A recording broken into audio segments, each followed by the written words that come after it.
Daily ఏ టైంలో ఎక్కువగా earnings వస్తాయి అనేది మీకైతే క్లియర్‌గా చెప్తాను.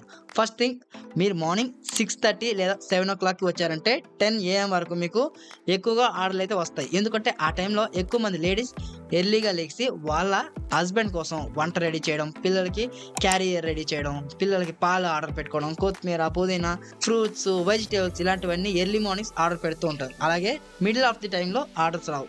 అలాగే సెకండ్ హాఫ్ ఈవినింగ్ 6 నుంచి 10 వరకు ఆర్డర్స్ అయితే కొంచెం ఎక్కువగా వచ్చే అవకాశం అయితే ఉంది. మీరు కంపల్సరీగా ఈ టైంలో లాగిన్‌లో ఉండేలా ప్లాన్ చేసుకోండి. అప్పుడే మీకు కొంచెం ఎక్కువగా ఎర్నింగ్స్ అయితే వస్తాయి. నేను మళ్ళీ రిటర్న్ బ్యాక్ టు స్టోర్‌కి అయితే వచ్చేసాను. నా దగ్గర ఉండే బ్యాగ్‌ని స్టోర్‌లో సబ్మిట్ చేయాలి. ఎలా సబ్మిట్ చేయాలో మీకైతే చెప్తాను. వన్స్ స్టోర్కి వచ్చిన తర్వాత రీచ్డ్ డ్రాప్ అని చెప్పి స్వైప్ చేయండి. నేనైతే ఇలా స్వైప్ చేస్తున్నా. స్వైప్ చేసిన తర్వాత మన దగ్గర ఉండే ఈ బ్యాగ్ని లోపల సెక్యూరిటీ ఉంటారు కదా, సెక్యూరిటీకి అయితే ఇచ్చేయాలి. అప్పుడే ఈ ట్రిప్ అనేది సక్సెస్ఫుల్గా ఎండ్ అవుతుంది. ఈ బ్యాగ్ సెక్యూరిటీకి ఇచ్చి మళ్ళీ వస్తాను ఇక్కడికి. మన దగ్గర ఉండే బ్యాగ్ని లోపల సెక్యూరిటీకి ఇస్తే తన దగ్గర ఒక డివైస్ ఉంటుంది.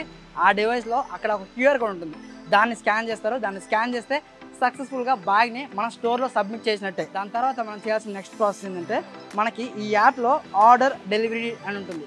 దాన్ని ఇలా రైట్కి స్వైప్ చేస్తే సక్సెస్ఫుల్గా డెలివరీ అయిపోతుంది. ట్రిప్ ఎండ్ చేశాక మళ్ళీ ఎర్నింగ్స్ వస్తాయి అని మీరు అనుకోవచ్చు. అలా ఎర్నింగ్స్ అయితే రావు. ఇంతకుముందు మీకు ఇచ్చారు కదా ₹17, ఆ ₹17తోనే సరిపెట్టుకోండి. మళ్ళీ ఎర్నింగ్స్ అయితే రావు. నెక్స్ట్ ఆర్డర్ కోసం అయితే మళ్ళీ వెయిట్ చేస్తున్నాను. చూద్దాం ఎంతసేపు తర్వాత నెక్స్ట్ ఆర్డర్ వస్తుంది అనేది. నిజానికి మీరు జాయిన్ అయిన స్టోర్లో ఎక్కువ మంది రైడర్స్ ఉండి ఆ స్టోర్లో ఆర్డర్సే లేకపోతే పెర్ ఆర్డర్కి 1 లేదా 2 ఆర్డర్లు మాత్రమే వస్తాయి.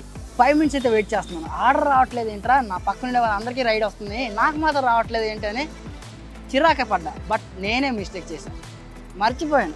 లోపల QR కోడ్ ఉంటుంది కదా, దాన్ని స్కాన్ చేయాలి. యాక్చువల్లీ బ్యాగ్ అయితే ఇచ్చేసాను కదా, బ్యాగ్ ఇచ్చిన తర్వాత ఏం చేయాలి, ల్యాప్టాప్లో QR కోడ్ ఉంటే దాన్ని స్కాన్ చేయాలి. దాన్ని స్కాన్ చేయకపోతే ఎంతసేపు వెయిట్ చేసినా ఆర్డర్ రాదు. మర్చిపోయా. సో మీరు కూడా మర్చిపోతారు, కొత్తగా జాయిన్ అవుతారు కాబట్టి. మీరు మర్చిపోకూడదని చెప్పి ప్రతి ఒక్క ఇంపార్టెంట్ పాయింట్ కూడా మీ వరకు తీసుకొస్తున్నాను. లోపలికి వెళ్ళి QR కోడ్ని స్కాన్ చేద్దాం.